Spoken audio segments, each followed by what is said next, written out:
In 1836, a sewer worker followed an old drain and found a secret haul of treasure at the end.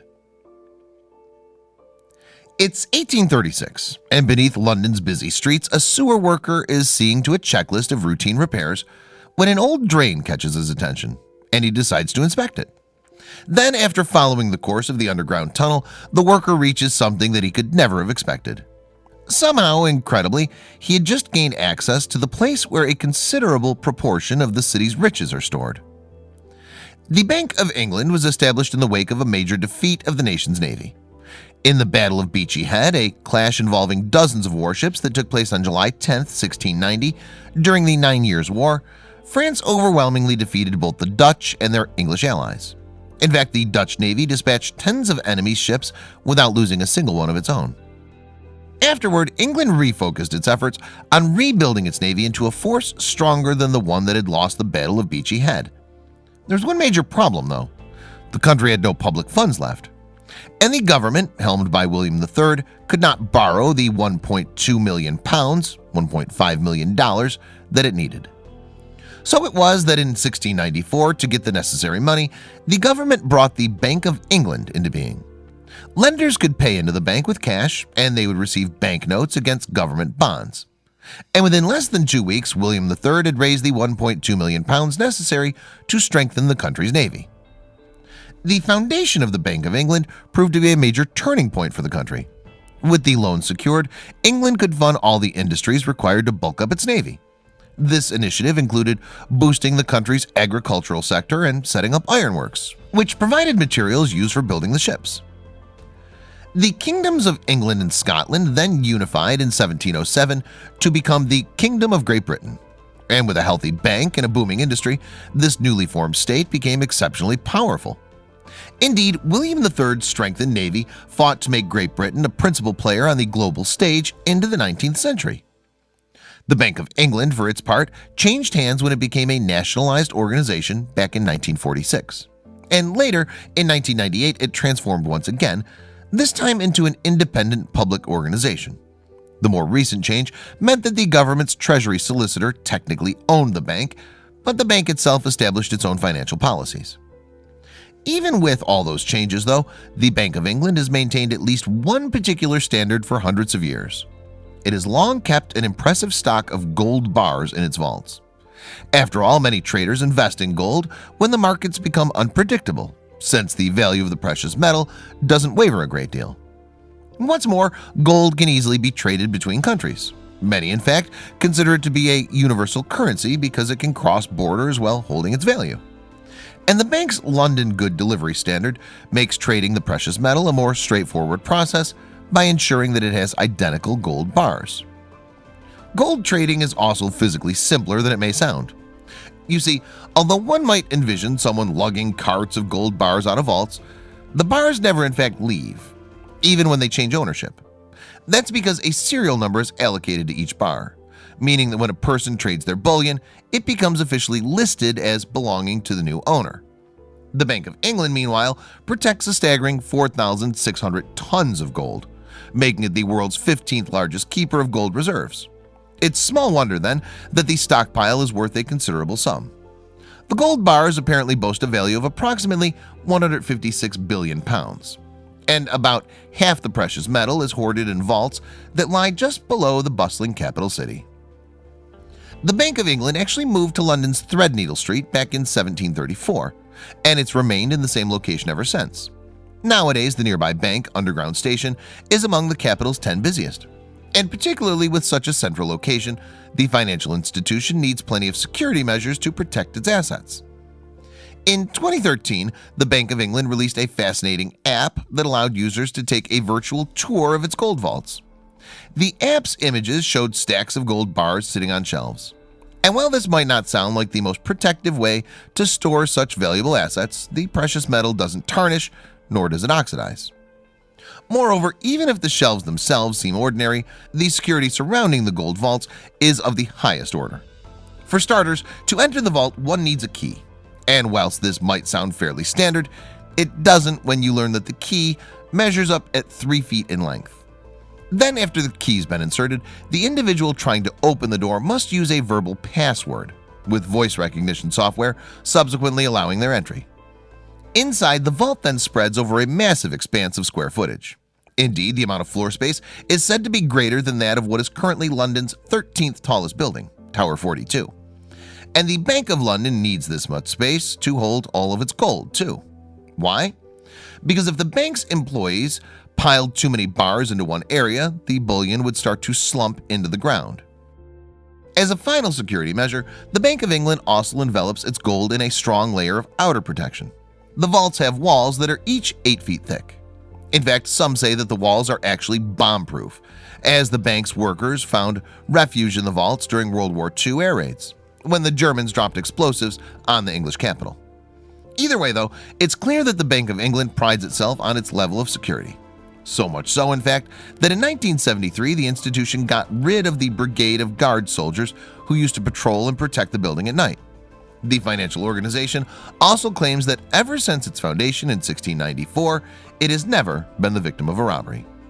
However, there's a rumor that's almost to the contrary that the Bank of England can't seem to shake. And it supposedly all started when a letter appeared for the attention of the financial institution's directors in 1836. It appears that the anonymous author behind the message said that they had figured out a way into the bank's gold vault. The directors, though, apparently laughed off the letter as a joke. After all, the Bank of England's security would surely make it impossible for a non-employee to enter the vaults. But it's said that the author of the message then proved how serious they were when they sent a second note, and this message carried a more specific request. The person supposedly asked the Bank of England's directors to choose a particular time when they could meet inside the gold vault. We're told that the directors still thought it impossible to break into the underground storage center, mind you, but it seems that they were nonetheless curious, and so they agreed to a date and time before subsequently gathering within the vault.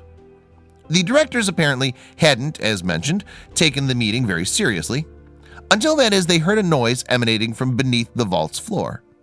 Then, as the officials stood there, the story goes that the planks moved to reveal a man clambering inside. The man supposedly then climbed into the vault and proved that he had indeed been able to infiltrate it despite the security measures. The man then reportedly told the Bank of England's directors that he'd been carrying out sewer repairs near the institution on Threadneedle Street. And it appears that when he'd performed his regular inspection of the city's underground plumbing, he'd found an old drain that caught his interest. So it was that the worker had apparently followed the subterranean tunnel and realized that he was standing right beneath the Bank of England's precious gold vault. On top of finding the vault, the man also, it seems, realized that he could get inside. And it's said that his discovery, understandably, shocked the directors who were stood with him underground. They had, after all, thought their carefully crafted security system would prevent any such entry. So as the story goes, the bank's directors realized that they had a major problem. Given that there was an access point to the vault, had any of the gold gone missing? The directors therefore apparently took stock of the bars and were no doubt relieved when they realized that every single piece remained in place. This was, moreover, despite the fact that the story's sewer worker had had more than enough opportunity to take some bullion for himself. And for that, as rumor has it, the Bank of England directors decided to reward the man for his honesty. They supposedly gave him a handsome gift of £800, or about $1,000, which would be equivalent to about £90,000 or $115,000 in today's money. This would therefore have been a very large amount of money for our sewer worker, enough perhaps to change his life. But here's the thing, even though this account is pretty widely known, there's no suggestion of who the honest man really was. Indeed, the Bank of England has no actual record of handing the money over to him. And as a result, the story is regarded as just that, a story. The Bank of England features the tale on its website, but it's marked as a rumor. There could, however, yet be some truth to the tale. For one thing, it's possible that the Bank of England didn't record the incident for fear of admitting to a security snafu.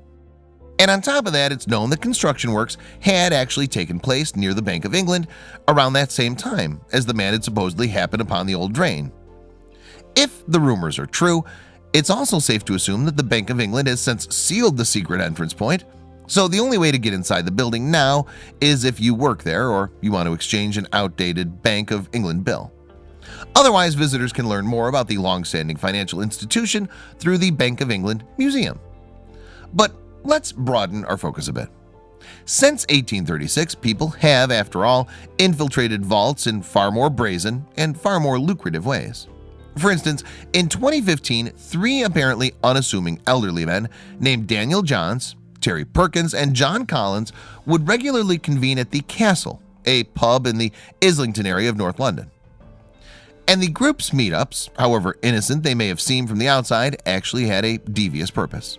You see, in the 3 years prior to their get-togethers at the Castle, Jones had reportedly spent tons of time online researching drills. Specifically, drills strong enough to penetrate the wall of a well-protected vault.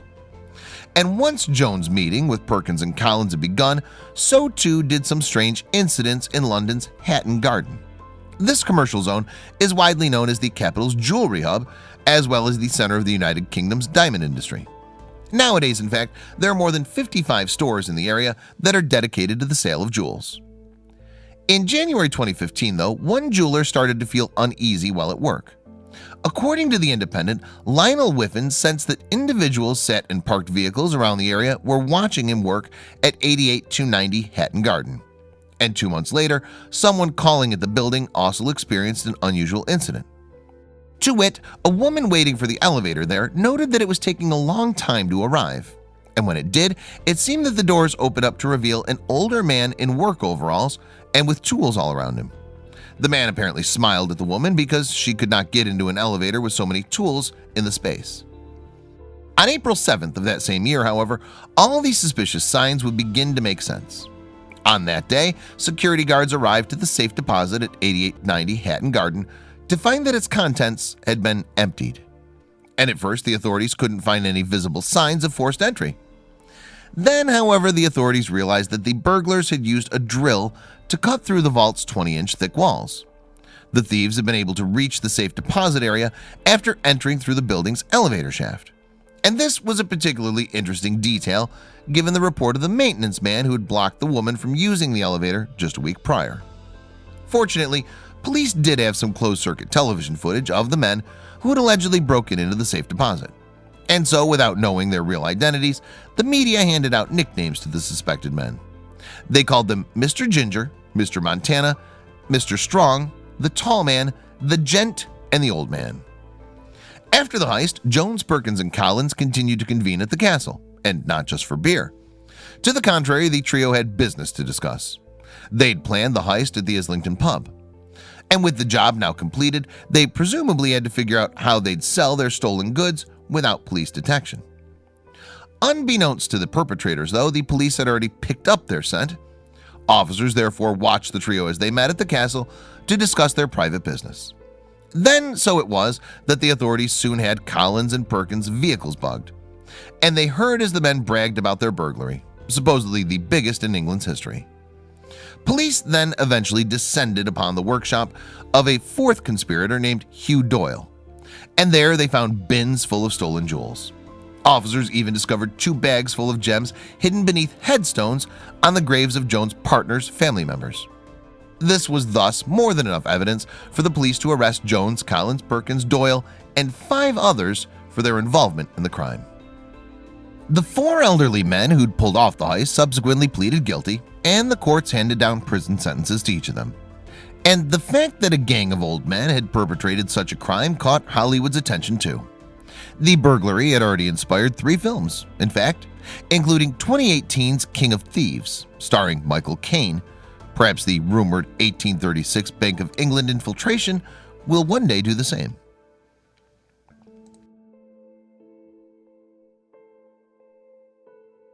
Check out these other videos from Let Me Know. If you haven't made the move to subscribe to our channel, all you need to do is click on that red subscribe button. Thank you for watching.